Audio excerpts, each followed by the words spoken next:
السلام علیکم۔ ناول غم عشق کے حصار میں مصنفہ عبیرہ حسن۔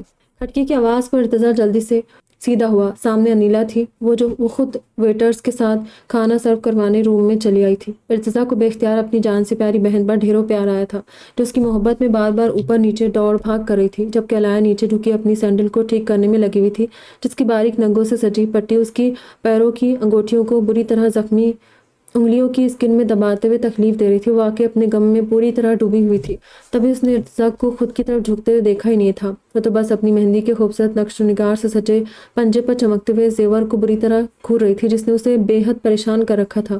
یہ زیور اس کے پیروں میں اس صورت پہنایا گیا تھا کہ زیور کی انگوٹھیاں پیروں کی انگلیوں میں تھی اور نگوں موتی سے سجے جال کے ڈیزائن والی چادر سی ان انگوٹھیوں کے ساتھ جڑی ہوئی تھی، جو اس کے پورے پیر کو کور کرتے پاؤں میں پہنی 4 انچ چوڑی پازیب تک جاتی پازیب سے منسلک تھی۔ زیور کی مناسبت سے ہی اس کے لہنگے کی میچنگ سینڈل لی گئی تھی۔ سینڈل اس کے پیروں میں پازیب والی سائڈ سے اسٹیپ کی صورت بندھی تھی۔ دوسرے اسٹیپ نے انگلیوں کے اگلے حصے کو نگوں سے سجی ایک پٹی کی صورت قید کیا ہوا تھا۔ علایا کو سینڈل کی وہ اگلی پٹی ہی پریشان کر رہی تھی، جو بار بار اس کی انگلیوں میں پہنی انگوٹھیوں کو دبا کر انگوٹھیوں کو اسکن میں پیوست کر رہی تھی۔ ارتضیٰ جلدی جلدی کھانا کھا لو تم دونوں، پھر سلامی کے بعد رخصتی بھی کرنی ہے، انیلا جلت میں کہتی ہوئی باہر نکل گئی تھی۔ اٹھ جاؤ اب، کب تک اس سے طب آزمائی کرتی رہو گی میری افسرہ؟ سیدھی ہو کر کھانا کھا لو۔ ارتضیٰ کی آواز پر علایا نے سر اٹھا کر اسے دیکھا، پھر شدید غصے میں اس نے اپنے ہاتھ میں پکڑا گولڈن وہ ریڈ بیگ اٹھا ٹیبل پر پٹک کر رکھا تھا۔ مجھے نہیں کھانا وانا کھانا، تم کھاؤ، اس جوائنٹ نوز رنگ کے ساتھ میں کھانا نہیں کھا سکتی۔ علایا نے نگاہیں نیچے کر کے ہاتھ میں نتھ کو تھامتے ہوئے غصے سے اسے گھورا۔ ارتضیٰ نے اس کا غصہ دیکھ کر بڑی مشکل سے اپنی مسکراہٹ کو ضبط کیا تھا۔ اچھا تو اتار دو اس کو، کیا مسئلہ ہے؟ ارتضیٰ نے ہاتھ آگے کرتے اس کی نتھ کو پکڑنا چاہا، مگر وہ بدک کر پیچھے ہوئی تھی۔ ہاتھ لگانے کی کوشش بھی مت کرنا، تمہیں میری تکلیف کا اندازہ ہی نہیں ہے۔ پورے 20 منٹ کی جدوجہد کے بعد تو یہ ناک میں فٹ ہوئی تھی، اب اتاری تو پھر یہ میری ناک کو زخمی کر دے گی، اس لیے اسے تمہاری امی جان سے ہی اترواؤں گی، جنہوں نے بڑی محبت سے یہ بلا مجھے پہنائی تھی، علایا نے جھلا کر کہا۔ ارتضیٰ اس بات میں سرلاتے ہوئے جیسے اس کی بات سمجھ گیا تھا، تبھی اس نے پلیٹ میں کھانا نکالنا شروع کر دیا۔ اب اس بلا کو اپنے ہاتھ میں ایسے ہی تھام کر رکھو، میں تمہیں کھانا کھلاتا ہوں۔ ارتضیٰ نے روٹی کا نوالا توڑتے ہوئے کہا، اور پھر اس نے خود سے پہلے نوالا علایا کے منہ میں دیا تھا۔ علایا نے مسکراتی نگاہوں سے اپنے پاس بیٹھے اس خوبصورت شخص کو دیکھا۔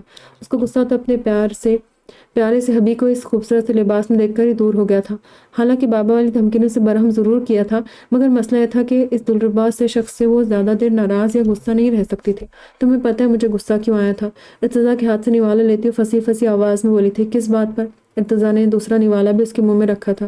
علایا نے الٹے ہاتھ سے نتھ پکڑ رکھی تھی اور نظر تفصیل سے ارتضیٰ خوبصورت چہرے اور سراپے کا جائزہ لے رہی تھی۔ ان ہلکے رنگوں میں بھی اس کی پرسنالٹی بے حد ڈیشنگ لگ رہی تھی۔ وہ مگن سے انداز میں ایک کے بعد ایک نوالے علایا کے منہ میں دیتا اسے کھانا کھلایا تھا، جبکہ خود اس نے ایک بھی نوالا نہیں لیا تھا۔ تبھی علایا نے اسے کھانا کھلانے کے لیے ایک ہاتھ میں خود بھی چمچ تھام لیا تھا اور خود بھی سامنے پلیٹ میں رکھی بریانی ارتضیٰ کو چمچ سے کھلانی شروع کر دی تھی۔ تم نے زورین کے سامنے میرا خود پہ یقین توڑا تھا، اسے میں نے بہت اعتماد سے کہا تھا کہ تم اس کی مدد کرو گے، مگر تم نے مدد کرنے کی بجائے اس کے سامنے مجھے صاف منع کر دیا۔ اس چیز نے مجھے ہرٹ کیا تھا۔ کیا تم نے سوچا کہ ایک غیر لڑکی کے سامنے تم مجھے ڈیگریڈ کر رہے تھے؟ اور پھر وہ گفٹ کا تانا، میں نے تم سے پہلے سوچ لیا تھا کہ میں بھی تمہیں منگنی اور شادی کی خوشی میں کوئی تحفہ دوں گی، مگر وہ زیب ہے نا۔ علایا نے بریانی کے بعد سالن کی پلیٹ کو اپنی طرف کھینچ کر ارتضیٰ کو سالن اور روٹی کھلانا شروع کر دیا تھا، ساتھ ہی زیب کی کارستانی بھی ارتضیٰ کو بتا دی تھی۔ وہ علایا کے ہاتھ سے نوالا لیتے ساری بات سن کر زور سے ہنس پڑا تھا۔ باتوں باتوں میں ان کا کھانا مکمل ہو گیا تھا۔ کہا تو اس نے ایک ایک لفظ صحیح تھا، مائی لو، مگر بات جب تمہاری آتی ہے تو تمہارے سامنے یہ سب کچھ ہیچ ہے۔ تو مجھے اگر اپنی خوشی سے گفٹ کے طور پر کفن بھی دیتی تو میں بخوشی پہن لیتا۔ ارتضیٰ نے محبت پاش نظروں سے علایا کو دیکھتے ہوئے کہا تھا، مگر اچانک اپنے پیٹ میں پڑنے والے مکے پر وہ کراہتے ہوئے اپنے پاس بیٹھی بدتمیز دلہن کو گھورنے لگا تھا۔ ناک پر اس لیے نہیں مارا کہ شادی والے دن بلا وجہ تم زخمی ہو جاتے۔ میرے ہاتھوں پر دیکھ رہے ہو نا، کیل کانٹے، یہ پنچ پڑتے ہی تمہاری ناک کو لہولہان کر دیتے، اس لیے منہ پر مارنے سے اجتناب کیا ہے۔ ویسے کس خوشی میں شادی والے دن اس طرح کی بدفعل منہ سے نکال رہے ہو؟ اپنے ذہن میں رکھنا استاد محترم کہ آج مجھ سے پنگے کم سے کم ہی لو، ورنہ میں تمہیں دوبارہ سب کے سامنے بھی دھو سکتی ہوں۔ اس بار بابا والی دھمکی بھی نہیں چلے گی۔ میں نے اب سوچ لیا تھا کہ تم پر ہاتھ نہیں اٹھاؤں گی۔ تم استاد محترم کے ساتھ ساتھ میرے شوہر بن چکے ہو، مگر تم مجھے ایسا کرنے پر جان بوجھ کر اکساتے ہو۔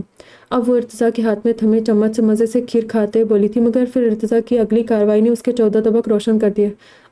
جو مطمئن سے اپنی نت ایک ہاتھ میں تھامے بیٹھی تھی۔ ارتضیٰ نے اچانک اس کی نت سمیت پہلے اس کے ہاتھوں پر گرفت مضبوط کی، اس کے بعد اس کا دوسرا ہاتھ مضبوطی سے تھام کر اس کے پورا فائدہ اٹھا چکا تھا۔ اس اچانک حملے اور ارتضیٰ کے خود پر جھکاؤ کی وجہ سے علاء کا سر پیچھے کرسی کی بیک سے ٹک گیا تھا۔ دونوں ہاتھوں کے ساتھ وہ خود بھی ارتضیٰ کی مضبوط گرفت میں قید ہو گئی تھی، جو اچانک اس پر مکمل طور پر حملہ آور ہوا تھا۔ علاء کی پرزور مزاحمت کے بعد بھی ارتضیٰ اپنی منمانی کی تھی۔ پھر کتنی ہی دیر بعد اس نے علاء کو اپنی گرفت آزاد کرتے ہوئے جب سر اٹھا کر اپنی فائٹر جیٹ کے چہرے کو دیکھا تو علاء کی حیرت، بے یقینی سے پھٹی آنکھیں اور ہوائیاں اڑاتے چہرے کو دیکھ کر اسے بہت زور کی ہنسی آئی تھی اور وہ قہقہ لگا کر ہنس پڑا تھا۔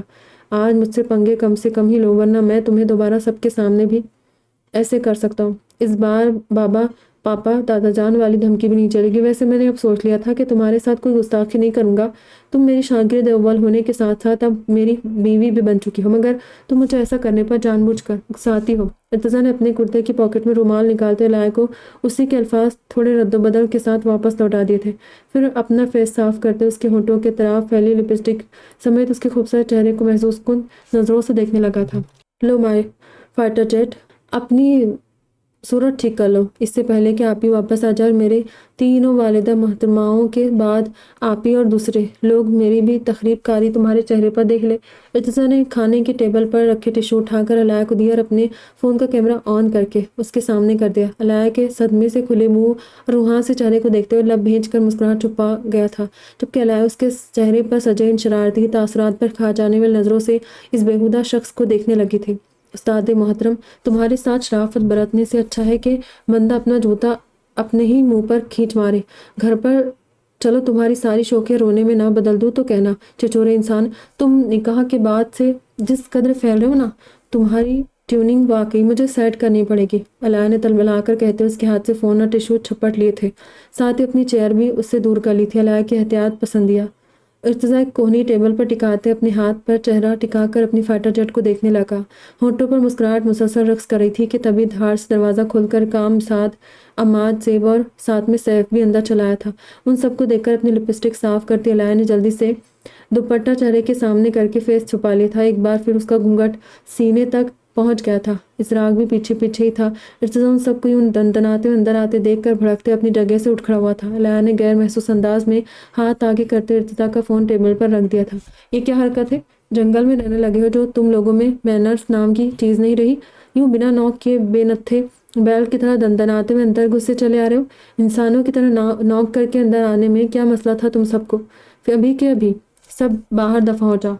ارتضیٰ کو بھڑکتے دیکھ کر وہ سارے جو ہاتھوں میں کیمرے تھامے ایکسائٹڈ سے اندر آئے تھے، بھائی کی جھاڑ سننے کے بعد منہ لٹکا کر کھڑے ہو گئے تھے۔ پھر اضراق ہی ہمت کر کے آگے آیا تھا، بھائی ہمیں بس کچھ فوٹو لینے تھے۔ آج بارات کا اتنا یادگار دن تھا، مگر دادا جان اور اکمل انکل نے ویڈیو میکر یا فوٹوگرافرز کو آنے سے منع کر دیا۔ ولیمے پر بھی پاپا نے ہمارے کہنے پر دادا جان کو بڑی مشکل سے راضی کیا ہے، مگر بارات کی بھی تو کچھ یادگار تصاویر ہونی چاہیے، اسی لیے ہم لوگ فوٹو لینے آئے تھے۔ اضراق نے بڑے بھائی کے چہرے پر سجی برہمی کو دیکھتے تحمل سے سمجھایا تھا، پھر بھی یہ انسان کے بچوں والی حرکتیں ہیں، سب کے سب اونٹ کی طرح منہ اٹھا کر اندر گھستے چلے آئے ہو۔ ارتضیٰ کو ابھی ان سب پر غصہ تھا، تبھی وہ زر کو بھی گھورتے ہوئے بولا۔ اسے پتا تھا علاء اس وقت کس پوزیشن میں بیٹھی تھی، اور اگر وہ لوگ اس سے کچھ دیر پہلے آ جاتے تو ارتضیٰ کو سوچ کر ہی شرمندگی ہونے لگی تھی۔ اچھا بچوں سے ایکسائٹمنٹ میں غلطی ہو گئی، سوری، آپ بیٹھے تو صحیح، کیا یوں ہی غصے میں فوٹو کھنچوائیں گے؟ اضراق نے دوبارہ سے کہا تھا۔ ارتضیٰ خفگی سے دیکھتے دوبارہ اپنی جگہ پر جا کر بیٹھ گیا تھا، جبکہ علاء ان سب کی بات سن کر نروس ہو گئی تھی۔ اس کا فیس 2 رنگ کا ہو رہا تھا، مگر وہ یہ بات سامنے کھڑے اپنے دیوروں کو نہیں بتا سکتی تھی۔ بھابھی جان ادھر دیکھیں، اپنا چہرہ تو دکھائے، آپ کی کچھ یادگار تصاویر لینی ہے ہم نے، عماد سب سے پہلے آگے آتے بولا تھا۔ علاء نے سخت بے بسی اور غصے کے ساتھ اپنے باقی بھائیوں سے بات کرتے ارتضیٰ کو دیکھا۔ وہ بری پھنسی تھی، سمجھ ہی نہیں آ رہا تھا کیا کرے، مگر پھر اچانک اس کے ذہن میں اسپارک ہوا۔ علاء کا بیگ سامنے ٹیبل پر رکھا تھا، بیگ میں اس کا فون موجود تھا۔ ان سے ٹیبل پر رکھا بیگ اٹھا کر اپنا موبائل باہر نکالا۔ بھابھی جان فون بعد میں، پہلے فوٹو۔ بھائی پلیز آپ کہیں نا بھابھی جان سے، عماد نے دوبارہ سے کہا تھا، جبکہ اس سے کچھ دور زیب کے ساتھ باتیں کرتے سیف کی نظر بھی علاء پر تھی۔ اس نے بغیر گھونگھٹ میں چھپے اس چاند کو دیکھا جو اس کے بھائی کے مقدر میں چمکنے کے بجائے ارتضیٰ کا نصیب بن چکا تھا اور پوری آفتاب سے اس کی زندگی کو روشن کرنے کے سفر پر گامزن ہو چکا تھا۔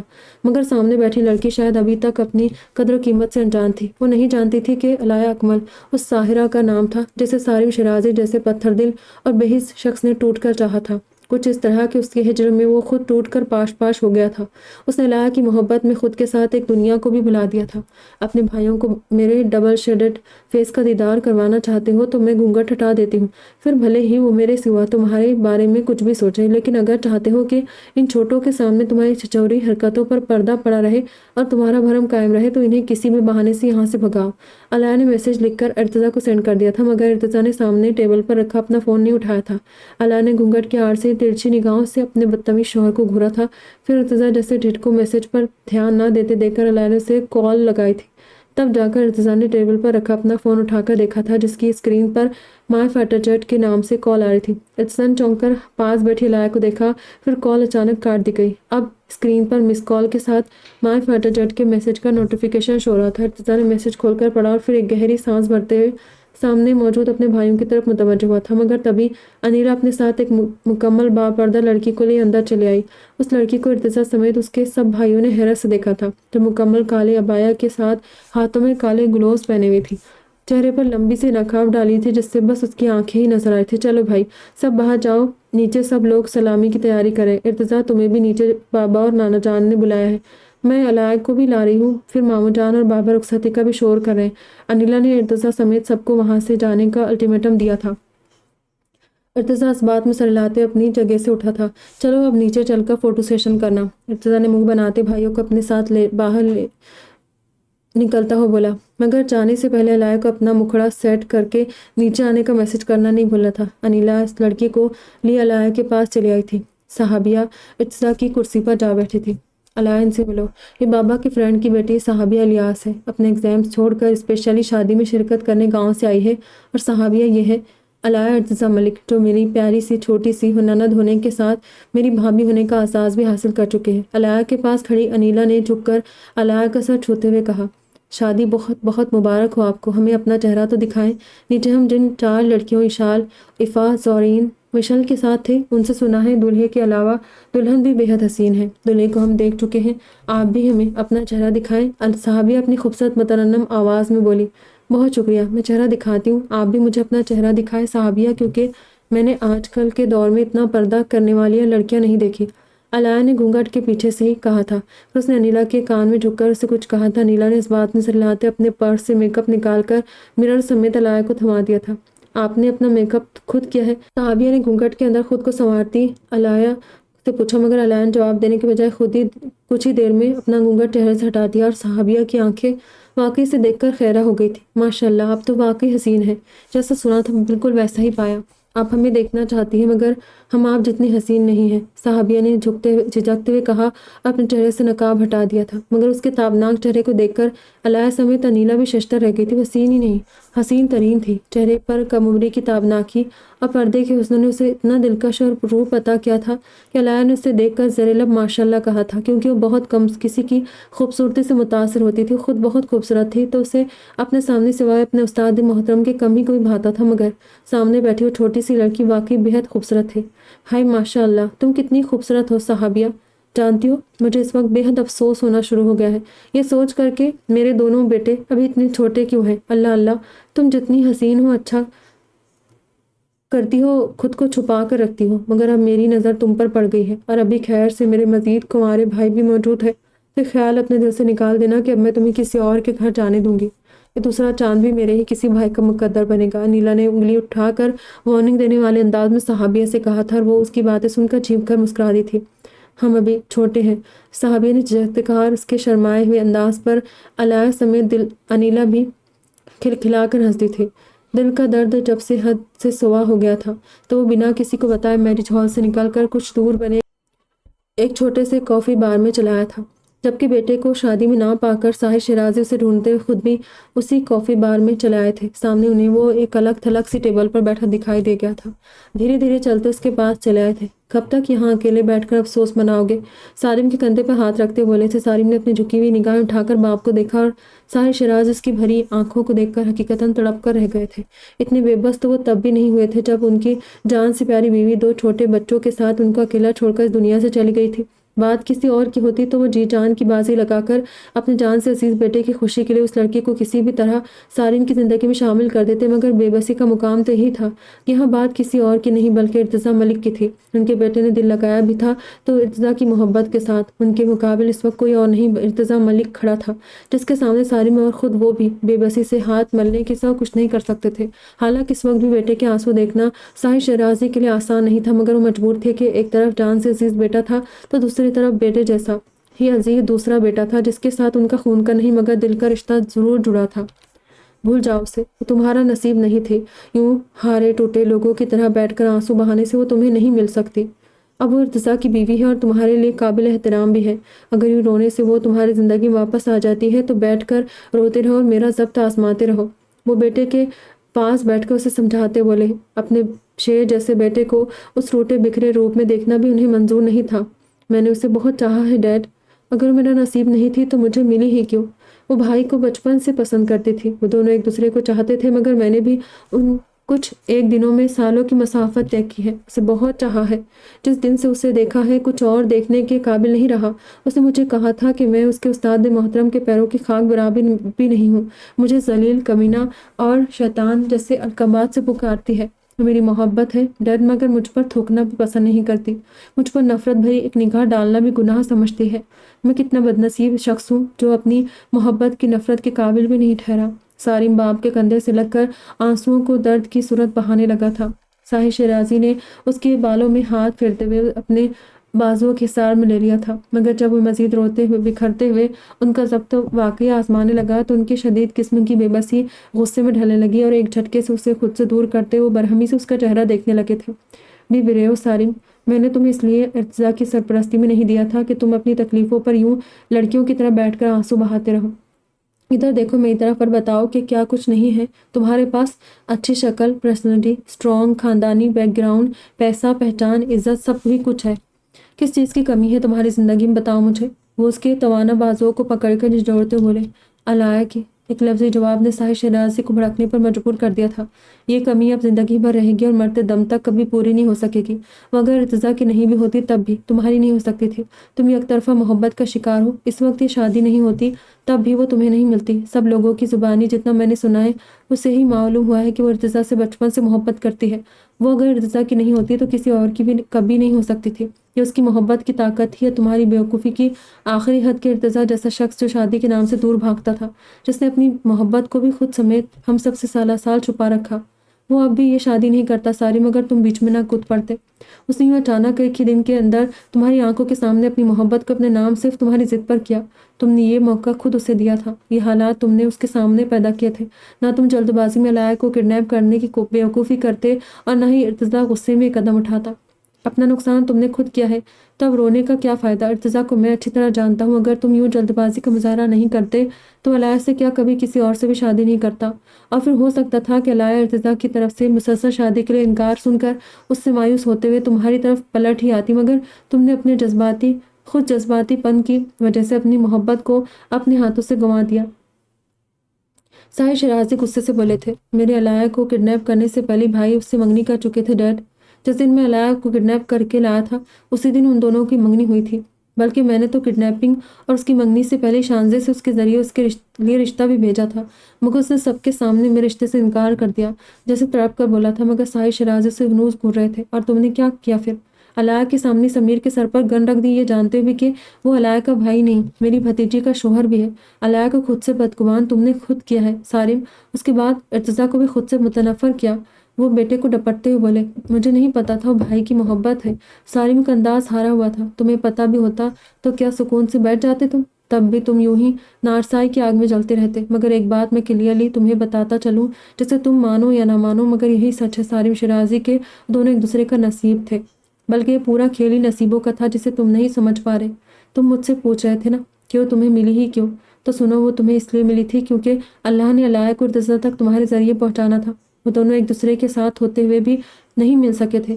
ارتضیٰ سالوں سے اپنی محبت کی موجودگی کے باوجود خود ساختہ ہجر کاٹ رہا تھا، مگر پھر اللہ نے تمہارے ذریعے اس کے ہجر کو ختم کر دیا۔ تم ہی وہ ذریعہ تھے جسے ارتضیٰ اور الائے کو ملانے کے لیے اللہ نے چنا تھا۔ تم نے ان دونوں کے بیچ پل کا کام کیا ہے۔ ان کے ملن کو تمہاری موجودگی کے بعد آسان کر دیا گیا تھا۔ ان کے ایک ہونے کا راستہ تمہارے دل سے ہو کر گزرا ہے۔ یہی اللہ کا فیصلہ تھا جس کے پیچھے نہ جانے اس کی کون سی مصلحت چھپی ہے۔ اس لیے اب افسوس کرنا چھوڑو، قسمت پر شاکر ہو جاؤ۔ آج ارتضیٰ کے لیے اس کی زندگی کا سب سے بڑا دن ہے اور میں اسے ایسے ہی پیار کرتا ہوں جیسے تمہیں چاہتا ہوں۔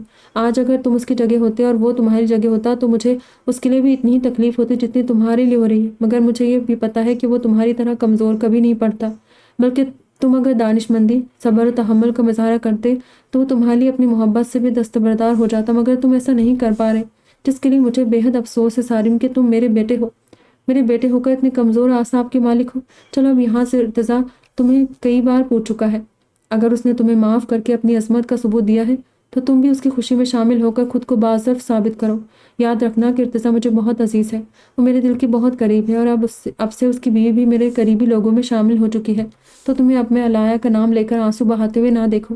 وہ ارتضیٰ کی بیوی بن چکی ہے، تمہارے لیے قابل عزت ہے، تم جتنی جلدی اس حقیقت کو قبول کر لو اتنا اچھا ہے۔ ساحر شیرازی نے حتم الامکان سارم کو سمجھانے کی کوشش کی تھی، اس دوران وہ اپنی کافی کے مگ پر نظر جمائے بیٹھا رہا تھا۔ چلو اب دیر ہو رہی ہے، رخصتی کا وقت ہونے والا ہے۔ وہ سارم کو اپنے ساتھ اٹھاتے بولے اور پھر اسے ساتھ لیے باہر نکل گئے تھے۔ سلامی کے وقت باہر والے سارے مہمان جا چکے تھے، مگر نئے دلہا دلہن کو سارے خاندان نے ہی گھیر لیا تھا۔ دن کی شادی، اس پر شدید قسم کی گرمی، پھر بھاری لہنگے اور زیورات سے سجی علایا کا اس قدر برا حشر ہو چکا تھا کہ بس اب اس کے بے ہوش ہونے کی کسر باقی رہ گئی تھی۔ گو کہ بڑے سے ایئر کنڈیشن ہال کی وجہ سے گرمی سے کافی بچت ہو رہی تھی، مگر آس پاس کھڑی زرق برق خواتین کے بھڑکیلے کپڑوں کو دیکھ دیکھ کر سخت وحشت محسوس کر رہی تھی۔ سلامی کی شروعات اجمل صاحب کی فیملی سے ہوئی تھی۔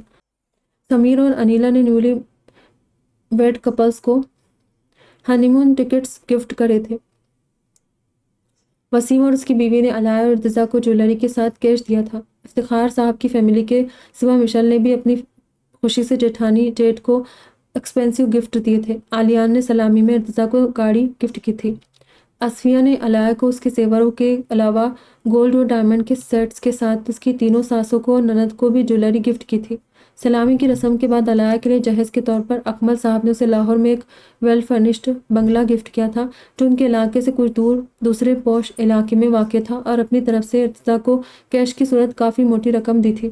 یہ سارے گفٹ ارحم ملک اور ارتضیٰ کے نانا کرنے کے باوجود بھی اکمل صاحب نے ضد کر کے اپنی اکلوتی بیٹی اور داماد کو دیے تھے۔ اللہ نے خوش اسلوبی کے ساتھ انہیں ان کی ذمہ داری سے بری ذمہ کر دیا تھا۔ وہ اس رب کا جتنا شکر ادا کرتے اتنا کم تھا، جو اتنے بڑے حادثے کے بعد بھی ان کی اکلوتی بیٹی عزت کے ساتھ اپنے گھر کی ہو گئی تھی۔ سارم نے بھی آج بطور خاص اکمل صاحب کے ساتھ عالیان سے بھی معافی مانگ لی تھی۔ حالانکہ اکمل صاحب اس بدتمیز لڑکے کی شکل بھی دیکھنا نہیں چاہتے تھے، مگر ساحر شیرازی سے ملنے ارحم ملک، ذوالفقار شاہ، افتخار شاہ کے ملتجی لہجوں اور شدید اصرار کے بعد انہوں نے سارم کے سر پر ہاتھ رکھ کر اپنی تئیں اسے معاف کر کے ہدایت کے راستے پر چلنے کے ساتھ لمبی عمر کی دعا بھی دے دی تھی۔ انیلا اور سمیر کو بھی ذوالفقار صاحب نے سارم اور ساحر صاحب سے نہ صرف ملوایا تھا بلکہ داماد سے بھانجے کی طرف سے معافی بھی مانگنے لگے تھے، مگر سمیر نے بڑائی کا ثبوت دیتے ہوئے سسر کو ٹوک دیا تھا اور سارم کو اپنے گلے لگا لیا تھا۔ تبھی ساحر شیرازی سمیر کی اعلیٰ ظرفی کے قائل ہو گئے تھے۔ انیلا نے بھی سارم کے کان کھینچ کر اس سے سوری کہلوا لیا تھا۔ پھر جلد ہی رخصتی کے شور کے ساتھ ارتضیٰ کی عجیب و غریب فرمائش نے ارحم ملک، ذوالفقار شاہ سمیت ساحر شیرازی تینوں کو گڑبڑانے اور ارحم ملک کو بھڑکنے پر مجبور کر دیا تھا۔ اوئے ادھر لاہور میں تیرے باپ دادے بیٹھے استقبال کرنے کو، جو اب نئی نویلی بیوی کو لے کر لاہور جانا چاہتے تو کون سا خناس دماغ میں سمایا تیرے ارتضیٰ ملک، سب کے سامنے ابھی چھترول کر دینی ہے میں نے تیری، جو ایک باری پھر لاہور جانے کی بات منہ سے نکالی۔ رخصتی سے پہلے ارتضیٰ اپنی دلہن کو اپنی والداؤں اور بہنوں کے نرگے میں چھوڑ کر اپنے سارے بڑوں کو ایک طرف لے گیا تھا۔ پھر جب اس نے ان لوگوں کے سامنے لاہور جانے کی بات کی تو ارحم ملک سنتے ہی بھڑک اٹھے تھے، جبکہ باقی سب لوگ بھی خفگی سے ارتضیٰ کو دیکھنے لگے تھے۔ اب لاہور جانے کی کیا تک بنتی ارتضیٰ؟ حویلی میں تمہارے استقبال کا پورا انتظام کیا جا چکا ہے، آپ ہی نے بھی سب مہمانوں کو تمہارے شادی کی رسموں کے لیے حویلی بلایا ہے، اور اب تم لوگ ہی مہمان خصوصی ہو کر لاہور جاؤ گے تو ہم سب کو کیا جواب دیں گے؟ 4 بج رہے ہیں، پہنچتے ہوئے بھی رات ہو جائے گی، اتنی تھکاوٹ کے ساتھ مزید سفر کیسے کرو گے؟ اور پھر تمہارے ساتھ جائے گا کون؟ کل زر کی بارات ہے، ہم سب یہاں کے معاملات دیکھیں، اب لاہور فیصل آباد آنا جانا کریں گے۔ ارحم ملک نے بیٹے کو خفگی سے دیکھتے کہا، تو آپ سے کس نے کہا کہ میرے ساتھ کسی کو بھیجے؟ میں خود چلا جاؤں گا اور کل واپس آ جاؤں گا۔ پاپا پلیز، میری شادی ہے اور کچھ نہیں تو آپ لوگ کم سے کم میری ایک خواہش تو پوری کر ہی سکتے ہیں، ارتضیٰ نے بھی شکایتاً ان سب کو کہا تھا۔